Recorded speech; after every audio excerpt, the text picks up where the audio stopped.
चलो बोलो, इधर तो कल सारे लोग आए थे, है ना। कल आपने पढ़ा था ग्रेविटेशनल लॉ पढ़ा था। बोलो ग्रेविटेशनल फोर्स फॉर्मूला क्या पढ़ा था? ये हो गया ग्रेविटेशनल फोर्स।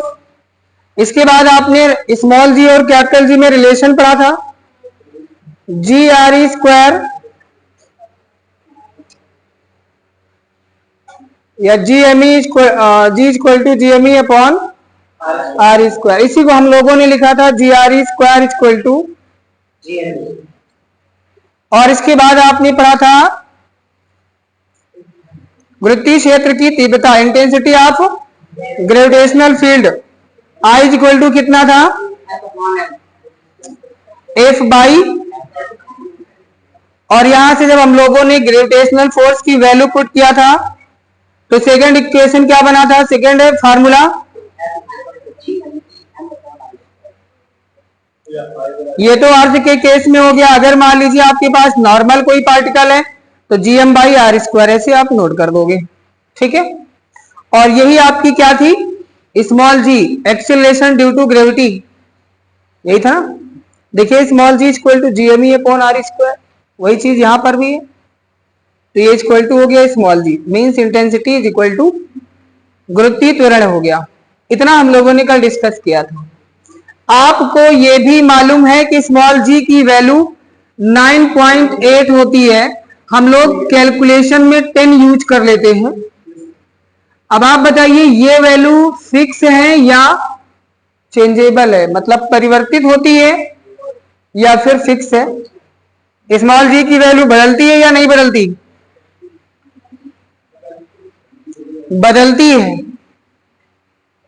मैं अर्थ सरफेस की बात कर रहा हूं, इसी पृथ्वी के। आप ऐसे नहीं कि आप बोल दो मून पे जाएंगे, चंद्रमा पे जाएंगे तो वहां पे दूसरा होगा। मैं इसी अर्थ की बात कर रहा हूं, पृथ्वी की बात कर रहा हूं। पृथ्वी पर स्मॉल जी का मान चेंज होता है कि नहीं होता? नहीं होता। चलिए हम लोग इसको पढ़ने जा रहे हैं।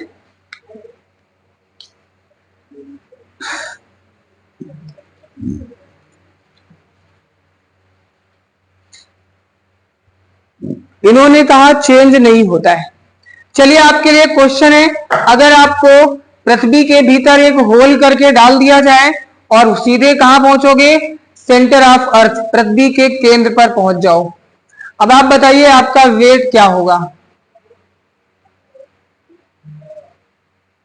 आपका वेट पृथ्वी के सेंटर पर कितना होगा? 0 क्यों होगा? तेरे साथ पढ़ा है 0 होता है। गुरुत्वाकर्षण बल तो हमेशा केंद्र की तरफ लगता है और बल ही नहीं होगा वहां पे तो ये जो अर्थ रोटेट कर रही है घूमना बंद कर देगी अपनी एक्सिस पे। चलिए ठीक है, इन सारी बातों का जवाब आपको मिलेगा थोड़ी देर में। तो इसके लिए हम लोग पढ़ते हैं पहले यहां पे variation of acceleration due to gravity small g. कहां पर? In going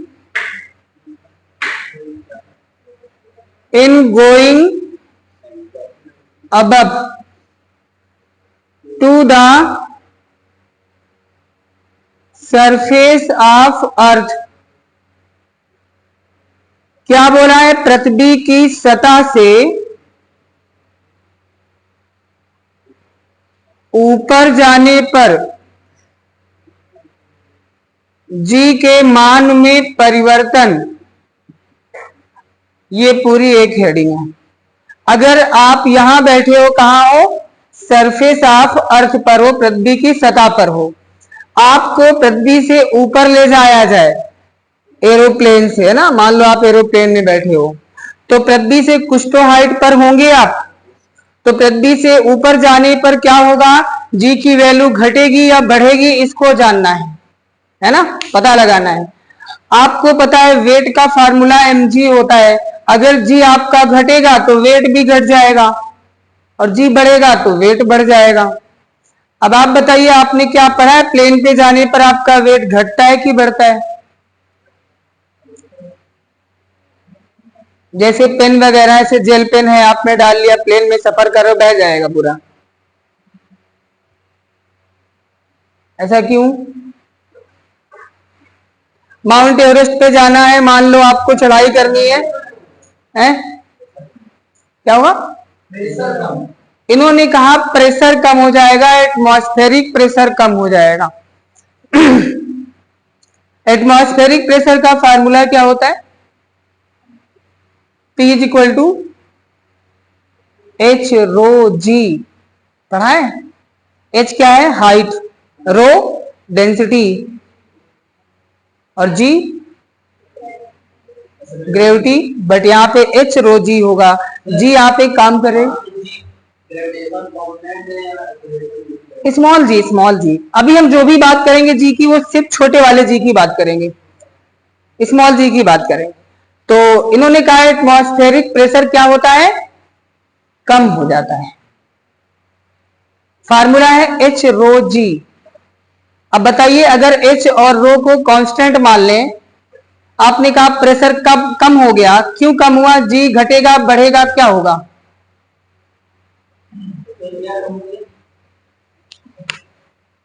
P is equal to h rho g. ये दोनों कांस्टेंट हो गए। अब बताइए, P यहां पे डायरेक्टली प्रोपोर्शनल हो गया जी। आपने कहा ऊपर जाने पर P घट जाएगा, प्रेशर कम हो जाएगा, तो जी क्या होगा? समझ में आया? ऊपर जाने पे जी की वैल्यू क्या होती है? घट जाती है। ये तो आपने वहां से निकाला जो आपको चीजें पता हैं, ठीक है। अब हम पढ़ते हैं, यहां से हम अपने अर्थ के लिए बात करते हैं। सपोज दैट ये आपकी अर्थ हो गई, पृथ्वी हो गई। अब आपको मालूम है पृथ्वी की त्रिज्या, रेडियस ऑफ अर्थ RE से लिखा था ना कलम ने, और mass of earth ME। Suppose that earth के सरफेस पर एक पार्टिकल है जिसका मास स्मॉल m है। अब इस पार्टिकल को उठाकर ले जाना है h हाइट पे। मान लो यहां पे आ गया पार्टिकल, यहां आएगा तो इसके लिए एक, जैसे यहां पे अर्थ पे था तो अर्थ स्फेरिकल है, अब यहां आएगा तो आप एक इमेजिनरी आप स्फेरिकल सरफेस ड्रॉ कर सकते हो, ऐसा कुछ, ठीक है, ऐसा कुछ। अब यहां पे देखना, जब पार्टिकल होगा इस पॉइंट पर जिसका मास m है, जब अर्थ सरफेस पर होगा तो क्या होगा? अर्थ इस पर अपना ग्रेविटेशनल फोर्स लगाएगी। तो आपने कहा इस पार्टिकल पर अर्थ अपना ग्रेविटेशनल फोर्स लगाएगी, जो ये मास रखा है, ड्यू टू ग्रेविटी क्या होगा? ये अपना वेट अर्थ पर लगाएगा। आप बैठे हो, आपका वेट अर्थ पर काम करेगा, कितना? जितना अर्थ आप पर लगाएगी फोर्स।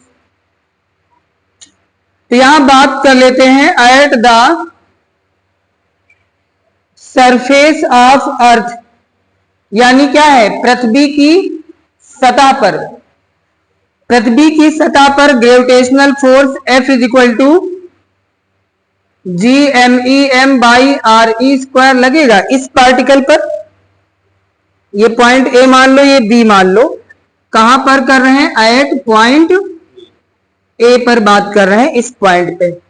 तो ME और M के बीच में डिस्टेंस क्या है? RE है, तो हो गया RE स्क्वायर। ये आपको इतना क्लियर है फार्मूला, पहले से आपने पढ़ रखा है। इतना फोर्स अर्थ का लगेगा आप पर, तो आपका वेट लगेगा अर्थ पर। F क्या होगा? आपका जो फोर्स कितना लगेगा? mg लगेगा। GMEM by RE square. ये कहां की बात हो रही है? सरफेस पर बात हो रही है।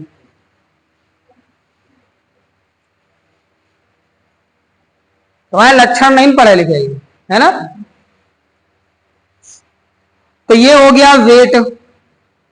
अब आपको मालूम ये सरफेस पर है, तो सरफेस पर acceleration due to gravity g होती है, वृत्तीय त्वरण स्मॉल g होता है, बदलेगा तो है नहीं, तो हमने यहाँ पे g रखा है। यहाँ m से m कैंसिल हो जाएगा, तो g इज इक्वल टू होगा। Equation number first. अब जाएंगे ऊपर, एट एच हाइट, जब एच हाइट पर जाओगे तो कुछ ना कुछ जी की वैल्यू चेंज होगी, क्योंकि हम चेंज पढ़ रहे हैं ना, वेरिएशन पढ़ रहे हैं। कितना चेंज होगा उसकी बात करेंगे।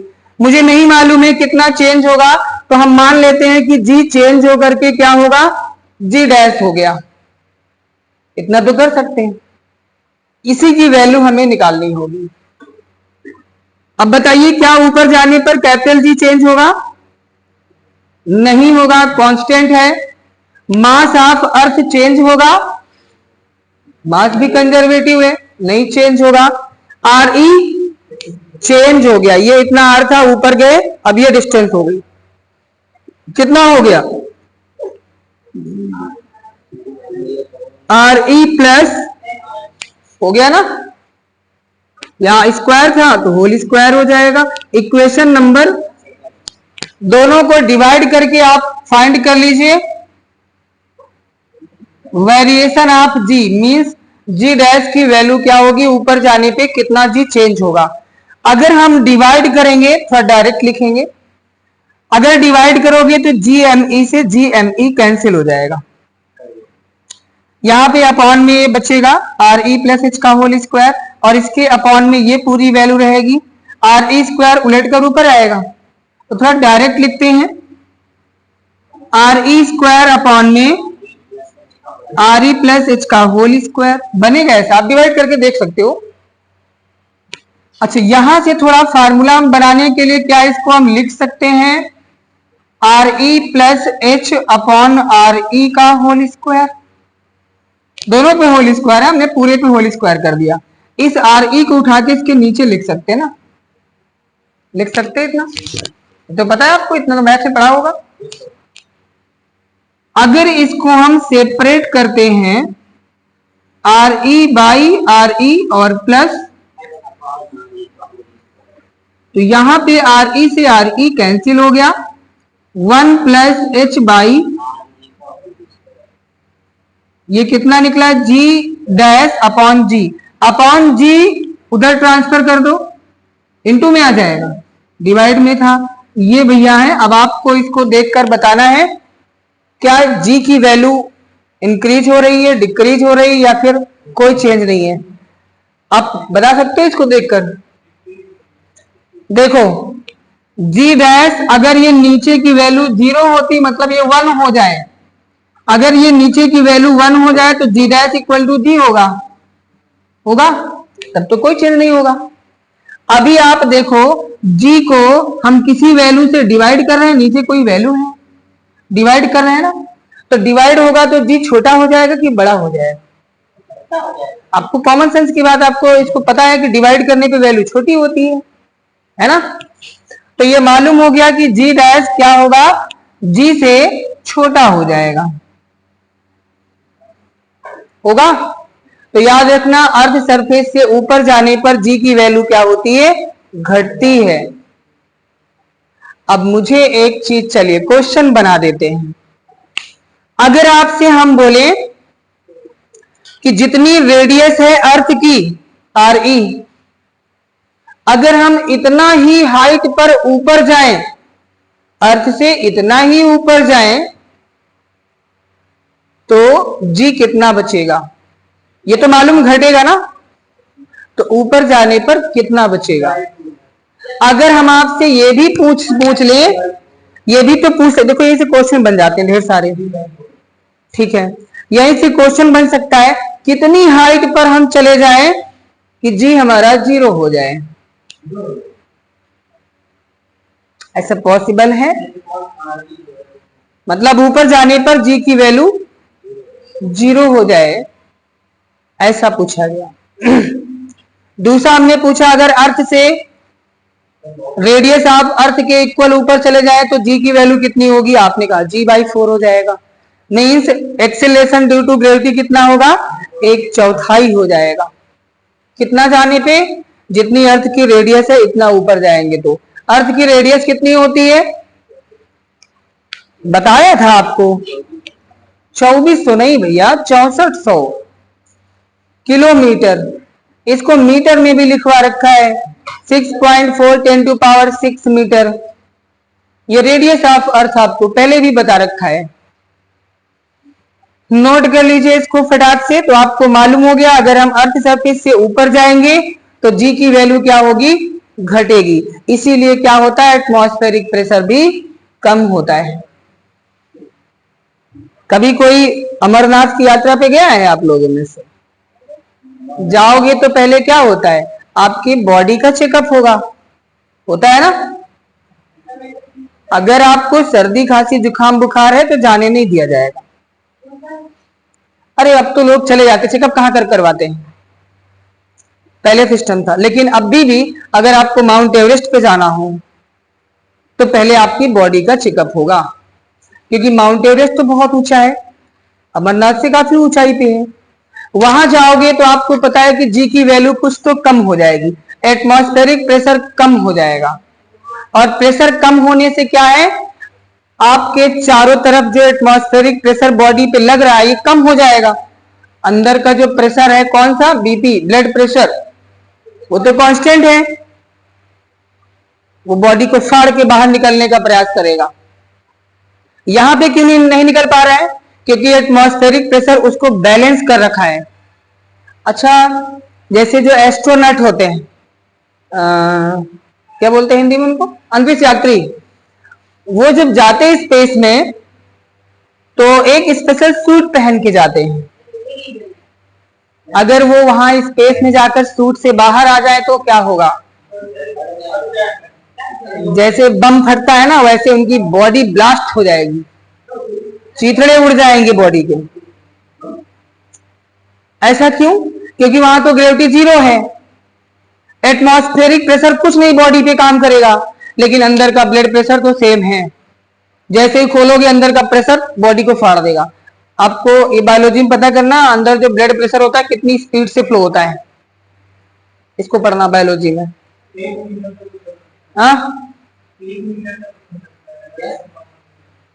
इतनी स्पीड से अंदर ब्लड फ्लो होता है कि अगर कोई आदमी खड़ा उसका अचानक से गर्दन काट दो, अलग हो जाए गर्दन।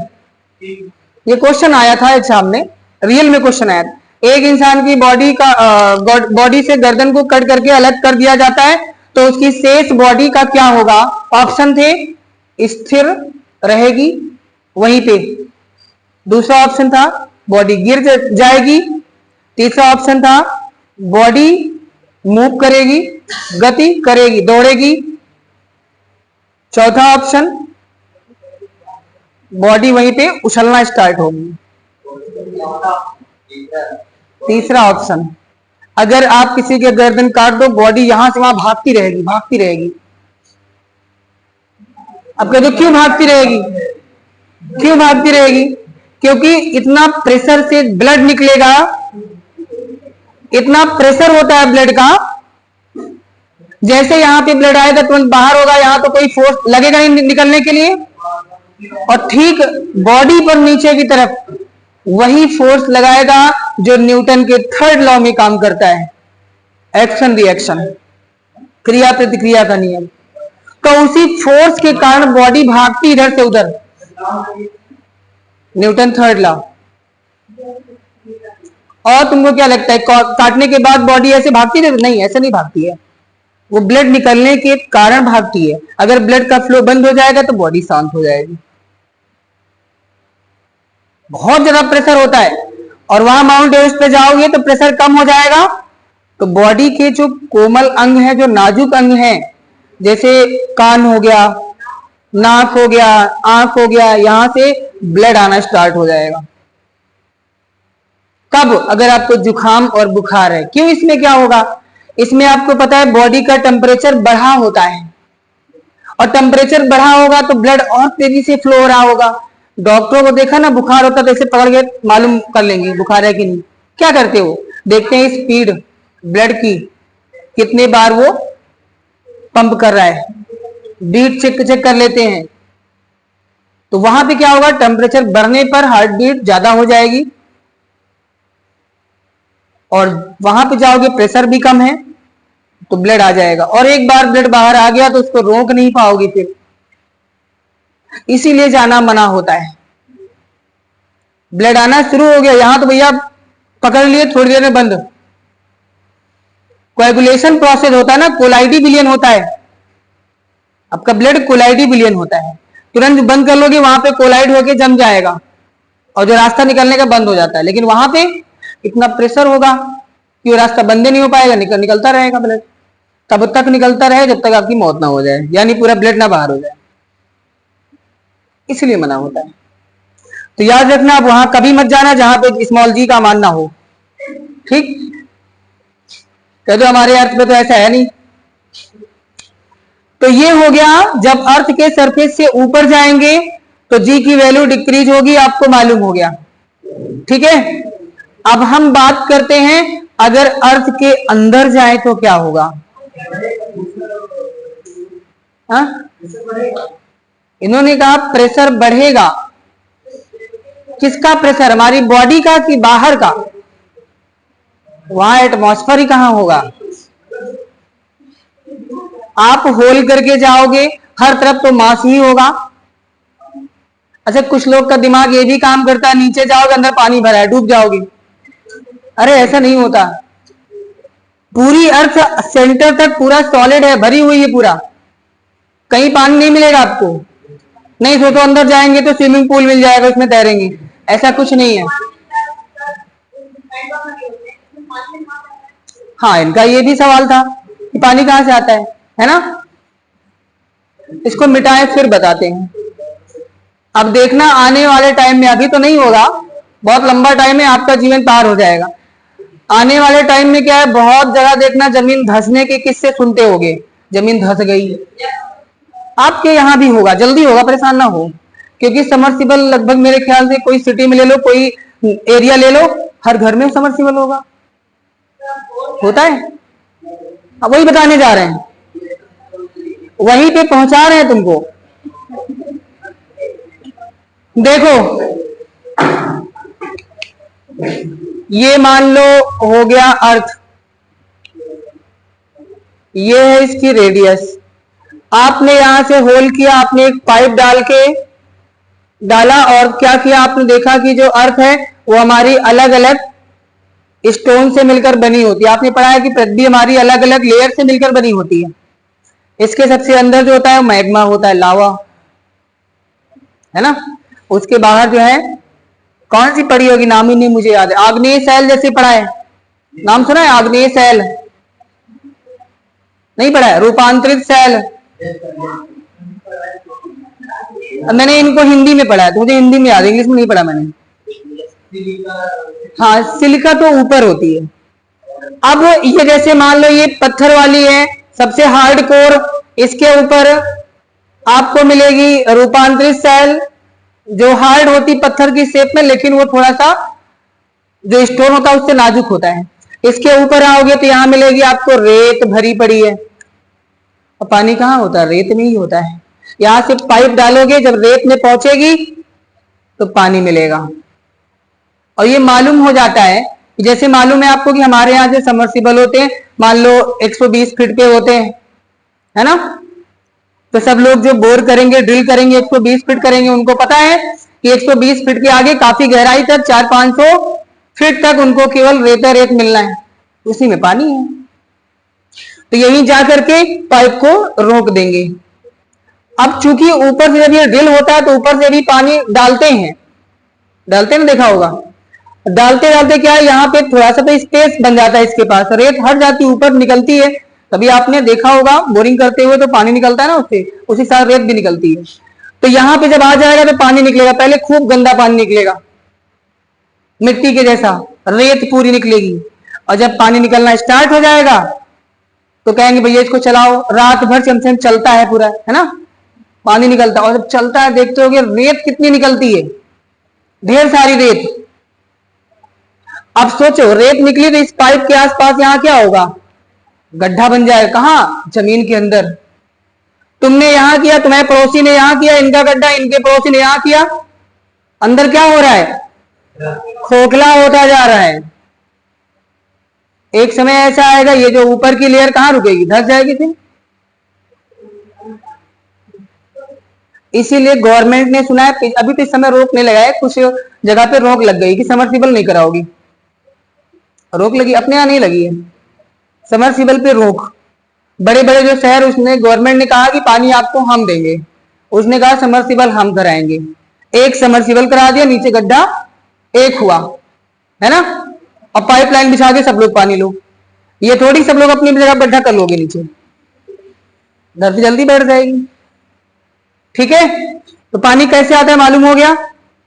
और नीचे आप करोगे तो बहुत मेहनत पड़ेगी आपको, नीचे नहीं जा पाओगे आप। पत्थर है, उनको काटने के लिए आपको दिन रात देख करना पड़ेगा, काट नहीं पाओगी। अच्छा सोचो, कल्पना करिए, इस पाइप को हम नीचे ड्रिल करते जाएं करते जाएं करते जाएं, रुके ही ना, कहां तक कर पाओगे? कितना गहराई तक करते जाओ। मान लो हम मानते हैं कि ये पत्थर तुम सब काटते हुए अंदर चले जाओगे। पता है एक पहला केस क्या होगा, जो पाइप डाल रहे उसका भी कुछ वेट होगा। जब नीचे तक जाएगा, आपने पाइप को पकड़ कहां रखा है, ऊपर से। अब जो पाइप पकड़ा है उसकी कुछ ना कुछ इलास्टिसिटी होगी। इलास्टिसिटी कहती है कि अगर हमारे से ज्यादा फोर्स हो जाएगा तो भैया हम टूट जाएंगे।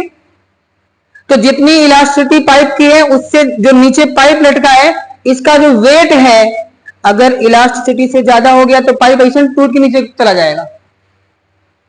तो पाइप कैसे छेद कर पाओगे? मान लो आपने कहा नहीं हम लोहे का लगाएंगे, उसकी भी तो इलास्टिसिटी है। मान लो आपने बहुत मजबूत आपने लगा दिया, और करते जाओगे 1000 किलोमीटर, 1000 तो जा ही नहीं पाओगे, 10-12 किलोमीटर जाने पे इतना टेम्परेचर ज्यादा मिल जाएगा ना कि यहाँ वहां पे जाते जाते वो पाइप गल जाएगा। अंदर जाने की तो बात ही छोड़ दो। अगर कोई सोचे हम यहां से आर पार छेद कर देंगे और इंडिया सीधा छेद करते यहां निकलेंगे, यहां अमेरिका मिल जाएगा, आराम से पहुंच जाओगे। यहां से आप छलांग लगाओगे, गड्ढे में जाओगे, सीधा अमेरिका में टपकोगे। ऐसे पॉसिबल है? नहीं है। अच्छा कल्पना कर, यही तो फिजिक्स है, सोचना है। मान लीजिए हमने अर्थ के आर पार एक ड्रिल बना दी, होल बना दिया, सीधे यहां से होल किया, सीधे यहां पे आप आकर के ये होल खुल रहा है, यहां पे आपको छोड़ दिया जाए, आओगे तो आपको पता है सेंटर पर स्मॉल जी की वैल्यू 0 होती है। तभी आपने कहा था यहां वेट 0 होता है, जी की वैल्यू 0। अर्थ सरफेस पे 9.8, यहां भी 9.8, और 9.8 क्या करेगा, आपको खींचेगा सेंटर की तरफ। यहां जब आप आओगे तो बड़ी तेजी से अंदर जाओगे, और अंदर जाते जाते क्या होगा, फिर सेंटर तक तो बड़ी स्पीड में आओगे। इसके बाद जो आपकी बॉडी में मोमेंटम आ जाएगा, उस मोमेंटम के कारण थोड़ा और नीचे आओगे, लेकिन आओगे अब अर्थ फिर से ऊपर खींचेगी आपको, फिर जाओगे ऊपर, फिर ऐसे ऐसे ऐसे, जैसे स्प्रिंग मूव करती है ऐसे ऐसे आप ऊपर नीचे मोशन करते रहोगे। हमेशा नहीं, थोड़े समय के बाद आप कांस्टेंट हो जाओगे और सेंटर पे आके रुक जाओगे। लेकिन ये तब होगा, प्रैक्टिकली तो हो नहीं सकता है, क्योंकि सेंटर का टेम्परेचर इतना ज्यादा है जितना सन का टेम्परेचर है। सन के अर्थ सरफेस का कितना, सन के सरफेस का कितना टेम्परेचर है, लगभग 6000 डिग्री सेल्सियस। आपको लगता हो छोटी मोटी है कोई वैल्यू, टेम्परेचर छोटा मोटा है। अरे कल्पना करिए 100 डिग्री सेल्सियस पे पानी उबलता है, और जो आग जलाते हो 200-250 डिग्री सेल्सियस उसका टेम्परेचर होता है। 700-800 डिग्री सेल्सियस जाते जाते तो जो लोहा हुआ है मेटल, ये मेल्ट हो जाएंगे। और 1000-2000 के आसपास क्या होगा, जो बल्ब में फिलामेंट लगता है टंगस्टन वाला, उसका जो मेल्टिंग पॉइंट होता है वो 3300 डिग्री सेल्सियस होता है, 3300 डिग्री सेल्सियस लगभग होता है। इतना टेम्परेचर जब क्रॉस होगा उसका, तब वो टंगस्टन फिलामेंट मेल्ट हो जाएगा, पिघल जाएगा। और वो नेचुरल नहीं है, उसको बनाना पड़ता है, एलॉय होता है, मिश्र धातु होती है, उसको इसीलिए बनाया जाता है ताकि इतना तेजी से ग्लो करे। जब ज्यादा तेज ग्लो करेगा तभी लाइट निकलेगी, और ये भी देखा गया जब तेज ग्लो करेगा टेम्परेचर बढ़ेगा, मेल्ट हो जाएगा। अब तो एलईडी का जमाना आ गया। खैर इन चीजों को आप समझ गए हो। सेंटर पे जाने पे वेट जीरो, क्यों? Acceleration due to gravity zero हो जाएगी। ठीक है। किसी बॉडी को अगर पृथ्वी के आर पार होल करके छोड़ दिया जाए तो वो बॉडी किस मोशन में गति करेगी? सरल आवर्त गति करेगी, सिंपल हार्मोनिक मोशन। ये क्वेश्चन पूछे जाने वाले एग्जाम में है। आप सोचोगे होल कर देंगे तो भैया नीचे आके गिरेंगे, ऐसा कुछ नहीं होगा। तो कैसा होगा? सरल आवर्त गति करेगा। अभी वो भी निकलवाएंगे। चलो करते हैं, दूसरा नहीं तो छूट जाएगा। अब हम जाएंगे पृथ्वी के अंदर, और पृथ्वी के अंदर जाने पे यानी कि गहराई में जाने पर स्मॉल जी में क्या चेंजिंग होगी? आपने पढ़ा है, बताइए। घटेगी जी की वैल्यू या बढ़ेगी? बोलो। ऊपर जाने पे स्मॉल जी घटता है, तो पृथ्वी के अंदर जाओगे नीचे क्या होगा? हाँ कह दो, एक तरफ घटेगा तो एक तरफ तो बढ़ेगा ही, है ना? ऐसा नहीं है, कभी कभी दोनों तरफ एक एक चीज हो जाता है। चलो देखो इधर,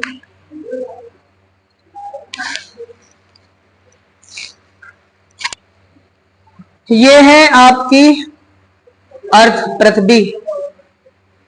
ये हो गया सेंटर, मास हो गया एमी, और ये हो गई रेडियस अर्थ की।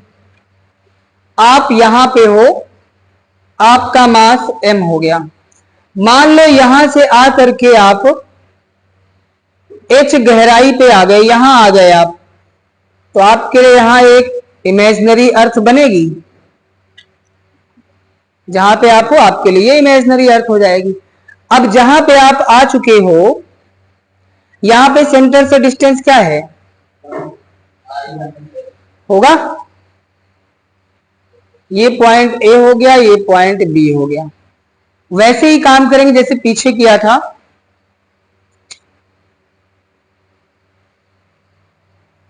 Gravity eight the surface of अर्थ, पहले अर्थ पर निकाल लो।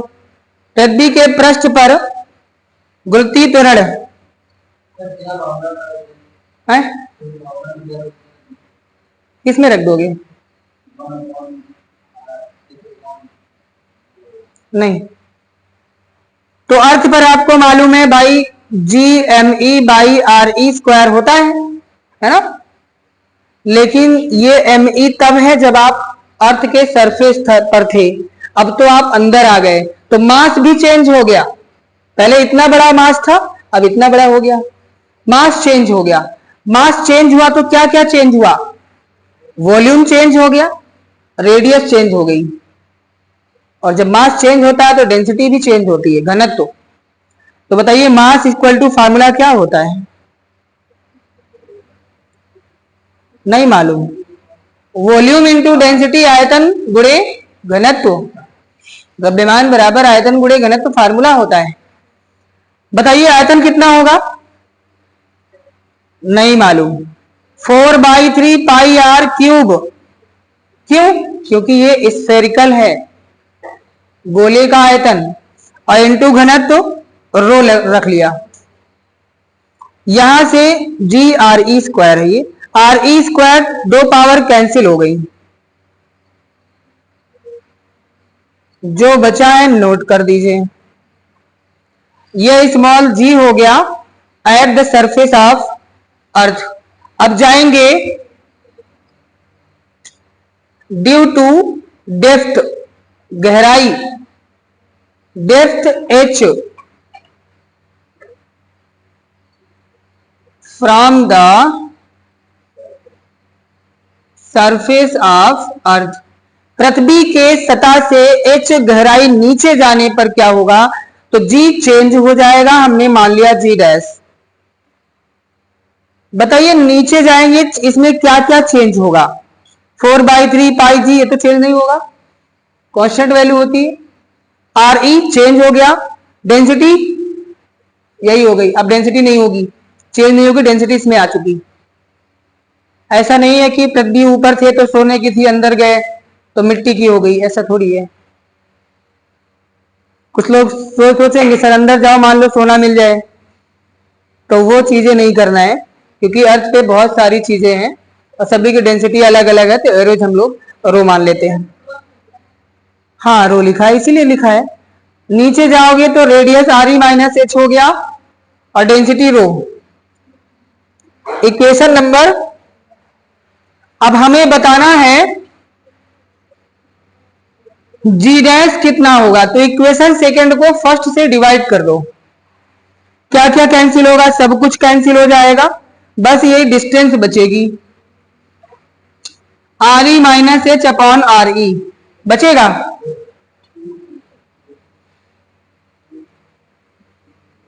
इसको अलग अलग कर दो, आर ई से आर ई कैंसिल हो जाएगा, हो गया जी डैश अपॉन जी, तो जी डैश इक्वल टू क्या होगा, जी इधर ट्रांसफर कर दो, मल्टीप्लाई में आ गया। अब बताइए इससे क्या मालूम हो रहा है, जी डैश की वैल्यू नीचे जाने पर घट गई कि बढ़ गई? जी से कुछ वैल्यू मल्टीप्लाई हो रही है, कैसे पता? कह दो सर मल्टीप्लाई हो रही, और मल्टीप्लाई होने पर सारी वैल्यू बढ़ती है ना? मल्टीप्लाई करने पर क्या वैल्यू बढ़ती है? ऐसा कभी घटती भी है? कब? यस, अगर मल्टीप्लाई एक से कम वैल्यू से कर रहे हो तो वैल्यू छोटी हो जाएगी। अब आपको देखना है ये अंदर जो ब्रैकेट में मल्टीप्लिकेशन वाला है टर्म, ये 1 से छोटा है कि बड़ा है? तो ऐसे कैसे बताएंगे? देखो ये 1 से कुछ माइनस हो रहा है h बाई आर ई, और 1 से कुछ माइनस करोगे तो वैल्यू 1 से छोटी होगी, मीन्स ये ब्रैकेट की वैल्यू 1 से छोटी है? तो छोटी वैल्यू से g को मल्टीप्लाई करोगे, g की वैल्यू और छोटी हो जाएगी, तो g डैश क्या होगा? तो पृथ्वी के नीचे जाने पर g का मान घटता है, ऊपर जाने पर भी घटता है, नीचे जाने पर भी घटता है, दोनों कंडीशन में सेम। अच्छा आप खुद यहाँ पे आप अभी जो बता रहे थे पीछे, उसी में बोला था सेंटर पे जी की वैल्यू 0 होती है, ऐसे ही आप दिमाग लगा सकते हो। ऊपर 9.8 है, नीचे सेंटर पे 0 कब मिलेगा? जब घटता हुआ जाएगा, सिंपल सा। तो नीचे जाने पर जी की वैल्यू क्या होती है? घटती है। एट सेंटर ऑफ अर्थ जी कितना होगा? 0 होगा, सेंटर पे जी की वैल्यू 0 होगी, ठीक है? नोट पॉइंट देखिएगा, एट एच हाइट, अगर एच हाइट पर जाओगे तो आपने पढ़ा जी डैश इक्वल टू क्या था? जी अपॉन 1 प्लस ये था। आपको यही फार्मूला ऊपर जाने वाला चेंज भी मिलेगा कभी कभी। क्या मिलेगा? According to binomial theorem, math जिन लोगों ने पढ़ी होगी द्विपद प्रमेय, वही रूल यहां पे अप्लाई होने जा रहा है। तो g और 1 plus H by R E को अगर हम ऊपर ले जाएं तो पावर -2 हो जाएगा, इतना तो सबको पता होगा। तो बाइनोमियल थ्योरम कहती है कि अगर मान लो 1 plus X whole to power n है, पढ़ा है ना?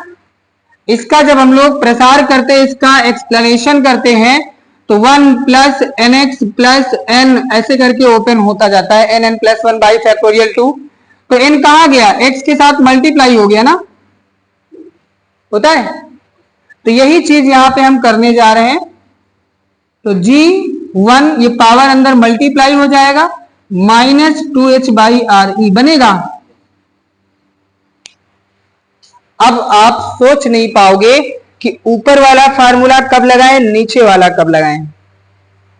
जैसे इन्होंने बोला था, अभी जब क्वेश्चन पूछा था अगर पृथ्वी की त्रिज्या के बराबर ऊंचाई पर जाए तो जी की वैल्यू कितनी होगी, तो इन्होंने बोला 1/4 हो जाएगी, है ना।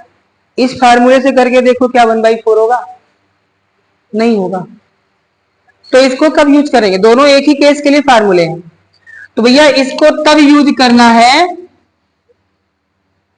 when h is less than re। मालूम पड़ा क्या है ये?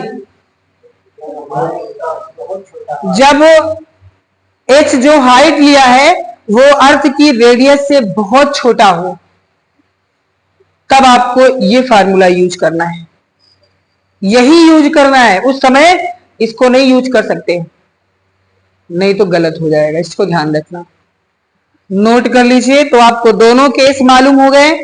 अभी स्मॉल जी की वैल्यू जो चेंज होती है ना, उसके चेंज होने के 4 तरीके हैं। 2 तो आपने पढ़ लिए, एक आपने पढ़ा है कि जब हम ड्यू टू हाइट पृथ्वी से h ऊंचाई पर जाएंगे तो जी की वैल्यू चेंज होगी, पढ़ा आपने इसको। क्या होगा, घटेगा कि बढ़ेगा? तो जी की वैल्यू ऊपर जाने पे कम हो जाएगी। नीचे जाएंगे अर्थ के सरफेस पे अंदर, तब भी कम होगी। अब और कौन से केस हैं अर्थ के जिस पर जी की वैल्यू चेंज होगी? एक तो आपको पता है, अर्थ के रोटेशन के कारण, पृथ्वी के घूमने के कारण, पृथ्वी अपनी एक्सिस पे रोटेट करती है, तो due to rotation of axis, axis पर घूमने के कारण जी के मान में भी परिवर्तन होता है। अब पृथ्वी जो घूमती है, आपको पता है वो कौन सा मोशन करती है? रोटेशनल मोशन करती है। रोटेशनल मोशन में कौन सी वेलोसिटी होती है? एंगुलर वेलोसिटी होती है। एंगुलर वेलोसिटी को किससे लिखते हैं? ओमेगा से। भूल गए सब, बड़ी जल्दी तुम लोग गोलमाल कर देते हो। और तीसरा केस कौन सा है? सॉरी, चौथा, due to shape of Earth, पृथ्वी के आकार के कारण। हम लोग जानते हैं कि पृथ्वी पूर्णतया गोल नहीं है, पता है ना, कंप्लीटली स्फेरिकल तो है नहीं, पता है ना। क्या है फिर, कैसी है? इलिप्टिकल शेप में है, अंडाकार है, जैसे अंडा होता है। कंप्लीटली स्फेयर तो नहीं होता ना, हल्का सा लंबा होता है एक साइड, है ना।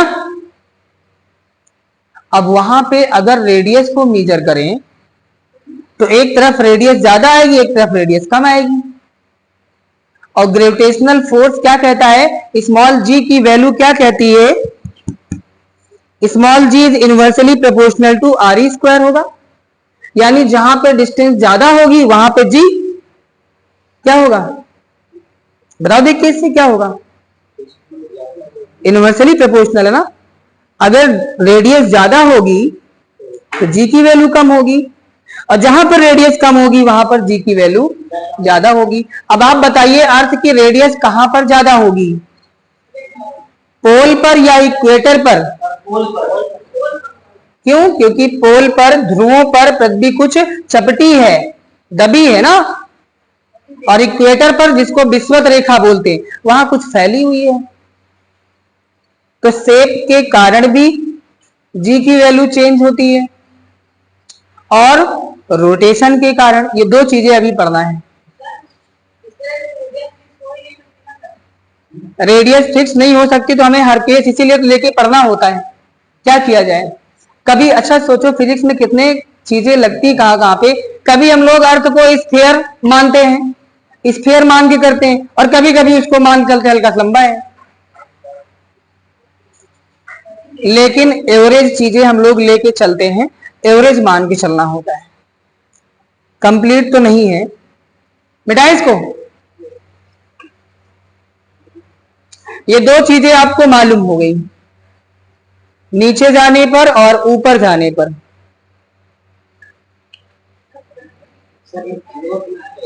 है? नोट अभी लिखा हुआ है, क्या कर रहे हो?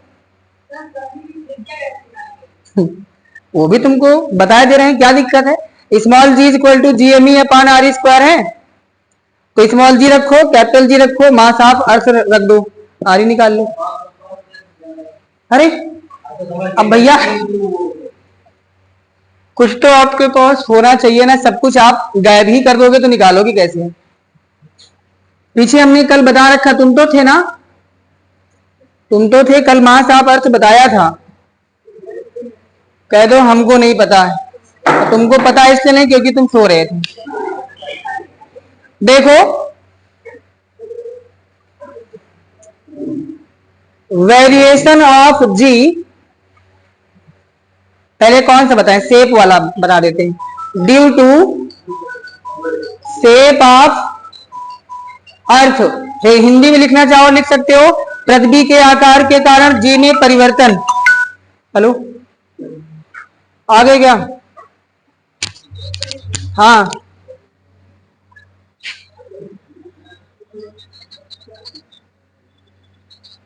नहीं वो नहीं है, वो समाज कल्याण में है ना। हाँ, प्रॉब्लम तो यार हम यही तुमको बता सकते हैं कि वो ऑन होता है, बस उससे जो उसका जो रोलर रोलर होता है वो घूमता घूमता नहीं हमको लगता, क्योंकि प्रिंट पेज बिल्कुल लेता नहीं है। हाँ, अभी 2 दिन पहले उसमें इंक नहीं थी तो इंक डलवाई गई थी, कार्टेज पूरी भरवाई गई है। हाँ, बाकी तो प्रिंट नहीं निकलता है क्योंकि कागज लेता ही नहीं है। नहीं नहीं नहीं नहीं, उसके पहले उस समय पेज ब्लैंक आ रहा था, सादा पेज, तो ये लगा कि इसमें इंक नहीं होगी तो इंक डलवाई गई, और अब तो पेज ही नहीं आता।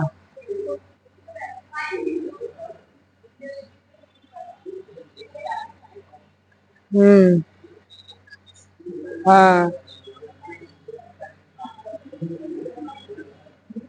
आ जाओ देख लो आप अपने हिसाब से। हाँ, बना देना खुद। हो गया? देखो आपको मालूम है अर्थ कैसी है, इलेप्टिकल शेप में कुछ इस प्रकार से है। यहां पे आपको मालूम है इसमें हमने 2 लाइन ड्रॉ कर दिया, ये होती है विषुवत रेखा,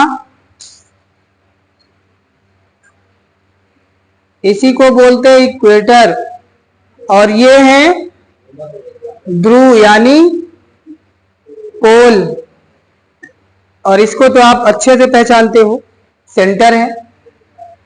इलेप्टिकल शेप में है तो आप देख रहे हो यहाँ पे रेडियस ए और यहाँ पे रेडियस बी दोनों सेम तो है नहीं, ए इज ग्रेटर देन बी, ए ज्यादा है बी से, और ए डिस्टेंस कहां की है, इक्वेटर की है।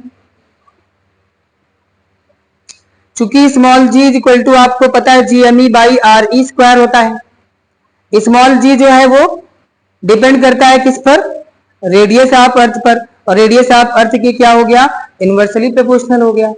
इसका मतलब आपको मालूम हो गया कि जहां पर ज्यादा होगा रेडियस RE, अगर ज्यादा होगा तो जी क्या होगा, ठीक है। तो बताइएगा जी कहां पर ज्यादा होगा कहां पर कम होगा, विषुवत रेखा पर कम होगा कि ज्यादा होगा, क्योंकि यहां पे डिस्टेंस ज्यादा है, तो यहां लिखेंगे जी मिनिमम कहां पर, एट इक्वेटर, और जी मैक्सिमम कहां पर,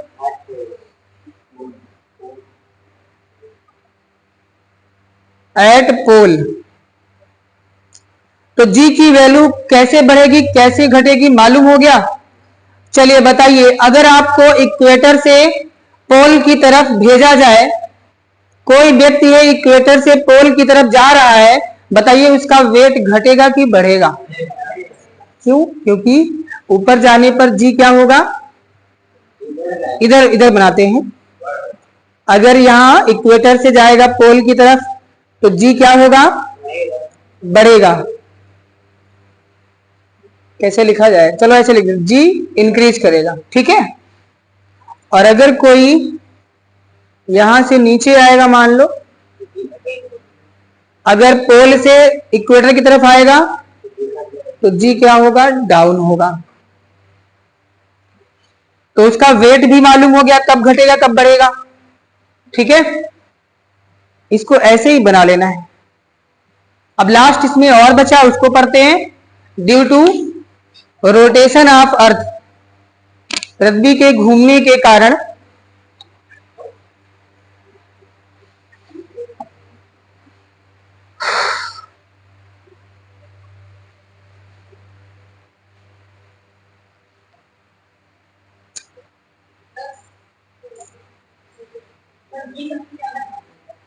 पोल पे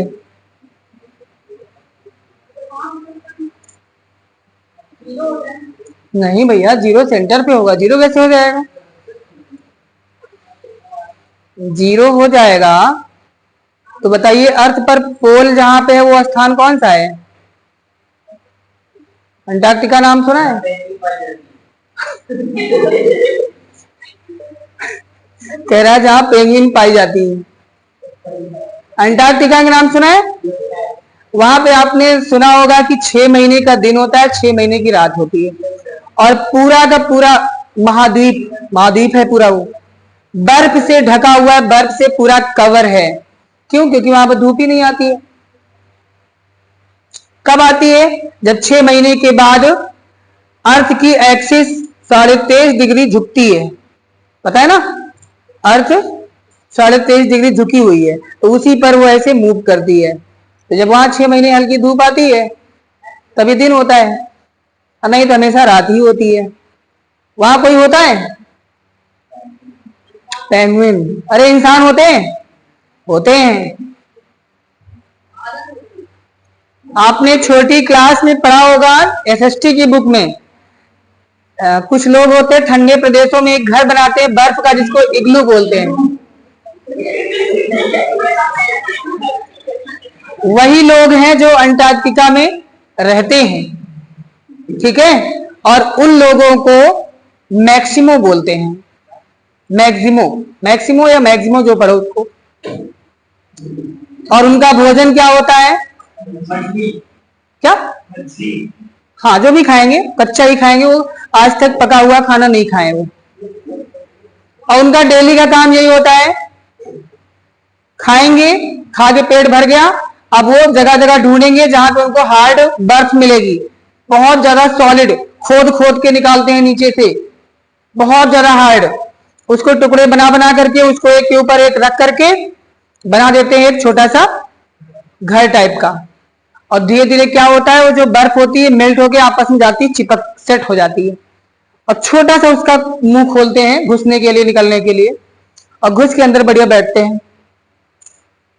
अब कह दो भैया बर्फ का घर है तो ठंड नहीं लगेगी उसमें? अरे नहीं लगती है, बर्फ उष्मा की कुछ अलग होती है, पढ़ा है ना, इंसुलेटर होती है आइस, हीट की, जो अंदर हीट एब्जॉर्ब हो जाएगी वो बाहर नहीं जाएगी, और बाहर की अंदर नहीं आएगी। तो शरीर की गर्मी से अंदर का पूरा एटमॉस्फेयर क्या होगा? गर्म हो जाएगा, और सुबह तक उसकी गर्मी से ही, बॉडी की गर्मी से ही पूरी बर्फ पिघल जाएगी, फिर घर गिर गया, फिर निकलेगा, फिर कुछ खाएगा, और फिर पेट भर गया, फिर से घर बनाएगा। उसका काम ही यही होता है, पूरा जीवन यही करते बीत जाता है। सोचिए क्या जीवन है, हैं? अरे भैया इंसान के जैसा नहीं होता, वो इंसान ही होता है, वो इंसान ही होता है। हाँ, अब जब उनको कुछ मालूम हो गया तो कुछ जानवरों के जैसे पोलर बियर होते हैं वहां पे, उनको मार मार के उनकी जो स्किन होती, खाल होती, उसको पहने होते हैं ठंडी से बचने के लिए, लेकिन मोस्टली वहां पे इग्लू ही बनाते हैं। कह दो उनको वहां से ले आया जाए अपने यहाँ। अरे भैया अच्छा तुम ये बताना मुझे, ये मुझे बताइए, एशिया महाद्वीप कितना बड़ा, कितने देश हैं? 7 देश हैं इसमें, हैं? कहां तक फैला है? अगर हम बोले कोई आदमी उस कंट्री में पड़ा है एशिया महाद्वीप पे, उसको उठा के आ गया, वहां बहुत दिक्कत हो रही है, उसको लाने जाएगा कोई इसको वहां पे?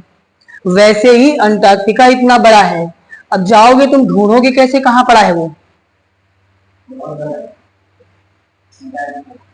इतना बड़ा है कि इंडिया जैसे कई देश उसमें आ जाएं, इतना बड़ा है वो। कहां ढूंढोगे, किस कोने में उसको?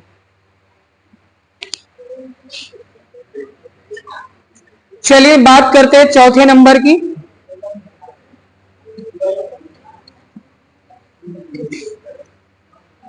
चलिए ध्यान से समझना, इसको भी लास्ट है। स्मॉल जी की वैल्यू कहां कहां चेंज होती है आपको सब टोटल मालूम हो जाएगा।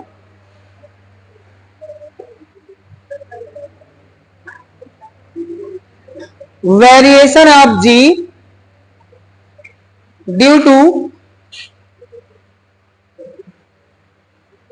रोटेशन ऑफ अर्थ, पृथ्वी के घूमने के कारण जी के मान में परिवर्तन। तो आपको मालूम है पृथ्वी अपनी एक्सिस पर रोटेट करती है, इसके आपको मालूम है इस पर ऐसे बहुत सारी लाइन होती, मालूम है ना ऐसे? क्या तो हमें नहीं मालूम है, हम उल्टा बना रहे हैं कहा? ऐसे ऐसे लाइन होती ना, ऐसे ऐसे नहीं होती क्या? तो देखा ही नहीं कभी।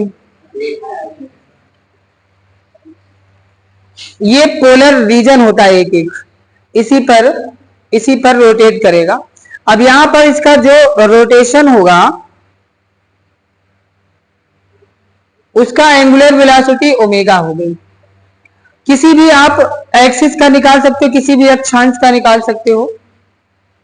उसकी डिस्टेंस मान लो सेंटर से स्मॉल आर है, मान लो इसका निकालना है इस अक्षांश का, तो इसकी सेंटर से डिस्टेंस मान लो स्मॉल आर है इतनी, सभी की अलग अलग डिस्टेंस रहेगी। तो घूमेगा तो आपको मालूम है सर्कुलर मोशन में ये जो घूमेगा एक्सिस पे रोटेशन मोशन होगा, और जब कोई बॉडी सर्कुलर मोशन में होती है तो वहां पे दोनों पार्ट होते हैं, रोटेशनल भी होता है सर्कुलर भी होता है। तो यहां पे due to angular velocity omega, इसमें क्या होगा linear velocity v equal to are omega हो जाएगी।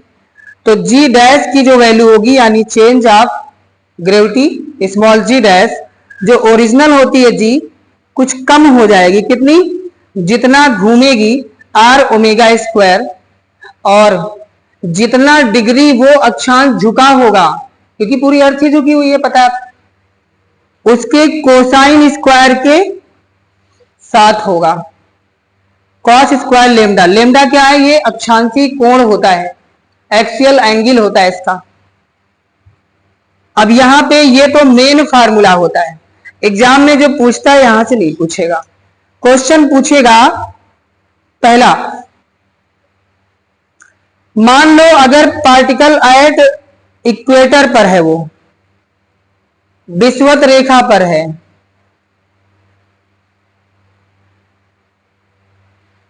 विषुवत रेखा पर यहां पर है, तो यहां पर लेमडा यानी थीटा क्या होगा? 0 डिग्री। जैसे जैसे ऊपर जाओगे वैसे वैसे एंगल इंक्रीज करेगा।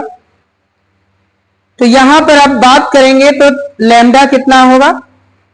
0 होगा। तो बताइए कॉस स्क्वायर लेमडा कितना होगा? रखोगे 0, कॉस लेमडा की वैल्यू 1 और 1 का स्क्वायर 1 होगा। तो यहां रख दो, क्या होगा? G dash equal to are omega square. अगर कोई पार्टिकल इक्वेटर पर है तो बोला जाए उस पर स्मॉल जी की वैल्यू कैसे काम करेगी? तो बताइए कैसे, बताइए घट रही कि बढ़ रही? माइनस आर ओमेगा स्क्वायर है। बढ़ेगी कब? जब ओमेगा कम हो जाए। ओमेगा का मतलब पृथ्वी के घूमने की स्पीड कम हो जाए। अच्छा अगर घूमना ही बंद कर दे तो? अगर ओमेगा ही 0 हो जाए, ओमेगा 0 का मतलब क्या है? ओमेगा 0 का मतलब क्या है? घूमना बंद हो जाए। तो ये ओमेगा 0 हो जाएगा, तो जी डैश कितना होगा? तो हर जगह पे जी की वैल्यू सेम हो जाएगी, कोई चेंज नहीं होगा। एक तो ये भी ध्यान रखना, कभी कभी एग्जाम में सुना हुआ क्वेश्चन, ये बहुत बार पूछा गया है, आपके एग्जाम में नहीं, टीजीटी पीजीटी में तो हम लोग को मिला है। बोला गया अगर पृथ्वी अपनी एक्सिस पर घूमना बंद कर दे तो विषुवत रेखा पर खड़े आदमी का भार क्या होगा? बढ़ जाएगा, घट जाएगा, क्या होगा? भाई अगर विषुवत रेखा पर था तो ये इतना जी का वैल्यू था, अब घूमना बंद किया, ये 0 हो गया, केवल ये बचा, बढ़ गया ना। घूमना बंद करेगा तो उसका वेट बढ़ जाएगा।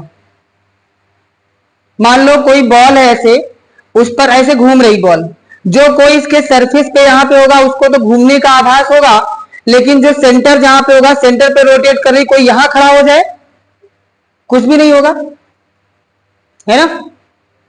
तो वैसे देख लो, अगर घूमना बंद कर दे तो पोल पर कोई इफेक्ट नहीं होगा। यहां जो व्यक्ति खड़ा है उसके घूमने का क्या फर्क, मान लो हम यहां खड़े हैं, अर्थ घूम रहे तो हम क्या होंगे, केवल हमारी डायरेक्शन चेंज होगी, ऐसे ऐसे घूमते जाएंगे, ये तो होगा। लेकिन जो उसके सरफेस पर खड़ा है वो तो ऐसे रोटेट करेगा पूरा। तो घूमने का फर्क कहां पड़ेगा, घूमने का इफेक्ट केवल विषुवत रेखा पर पड़ेगा। घूमना अगर और तेज घुमा दिया जाए तो क्या होगा, जी की वैल्यू कम होती जाएगी। अब आपसे क्वेश्चन है, कितना तेज घुमा दिया जाए, ओमेगा की वैल्यू कितनी तेज हो जाए कि जी डैश शून्य हो जाए, यानी ये वैल्यू जी के इक्वल हो जाए तो 0 हो जाएगा।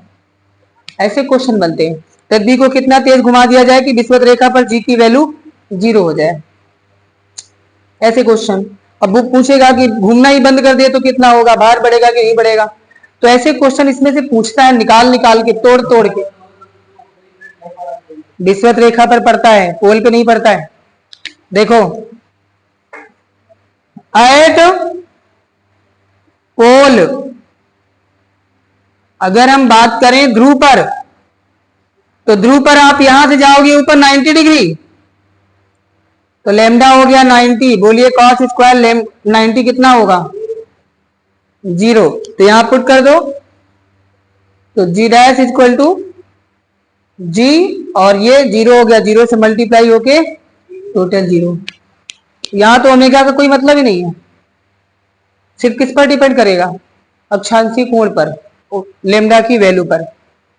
और घूमने ना घूमने का इफेक्ट कहां पड़ेगा, केवल विषुवत रेखा इक्वेटर पर पड़ेगा। तो ये चीज को ध्यान रखना, नोट कर लीजिए। तो घूमने के कारण स्मॉल जी की वैल्यू कब कहां कैसे चेंज होती है वो सामने है। कुछ न्यूमेरिकल इससे भी होते हैं, लेकिन मोस्टली न्यूमेरिकल इससे होंगे आपके। और विषुवत रेखा के क्वेश्चन इससे ज्यादा आते हैं, पहले वाले फार्मूले पर ही। पोल पे तो सेम होता है, बस जी इक्वल हो जाएगा।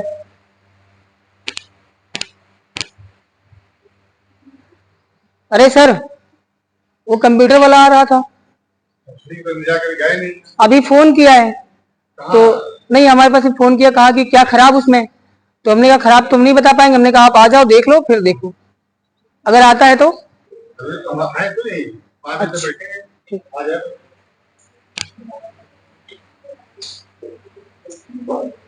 नोट कर लीजिए इसको।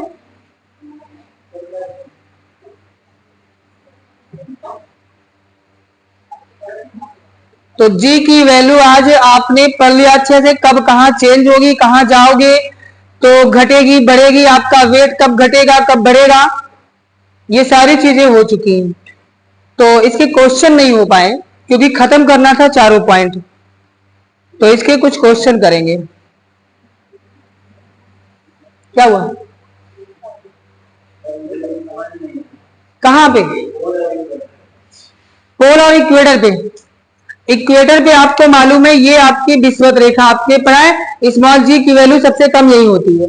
तो हम चलेंगे, घटना बढ़ना जी की वैल्यू यहीं से स्टार्ट होगी, तो हम एंगल यहीं से 0 मानते। देखो ये लाइन कैसी है, पैरेलल है, इसी के ऊपर जाओगे पोल पे तो एंगल चेंज होगा। ये जो एंगल लेमडा है ना, ये इक्वेटर से लिया गया है। अब पूरा फिगर पूरा डेरिवेशन हमने नहीं किया है, हमने मेन चीज लिखी है जो आपसे एग्जाम में पूछेगा। तो उसके लिए ये फार्मूला है, लेमडा कहाँ है, ये एंगल कहां से लिया गया है, इक्वेटर से, यहीं से एंगल ये इंक्रीज करेगा डिक्रीज करेगा। तो लेमडा की वैल्यू अगर विषुवत रेखा पे बात करेंगे तो यहाँ पे 0, कॉस 0 की वैल्यू 1 होती है, पता होगा आपको, रख दोगे यहाँ पे 1 हो गया तो जी माइनस आर ओमेगा स्क्वायर बनेगा। इक्वेटर पर अगर मान लीजिए कोई बॉडी है तो उस पर जी की value G minus R omega square होगी। अब इस पर केस आप अलग अलग बना सकते हो, ओमेगा पर डिपेंड करेगा सब कुछ। ओमेगा क्या है, एंगुलर वेलोसिटी, अगर इसकी वैल्यू बढ़ेगी ओमेगा बढ़ेगा इंक्रीज करेगा तो जी क्या हो जाएगा, जी डैश कम हो जाएगा। क्योंकि जैसे जैसे इंक्रीज करेगा ये वैल्यू बड़ी हो जाएगी, जी से माइनस उतना ज्यादा होगा। तो स्पीड बढ़ाने पर क्या होगा, तब घूमना तेज अगर कर देगी तो क्या होगा, जी की वैल्यू कम हो जाएगी।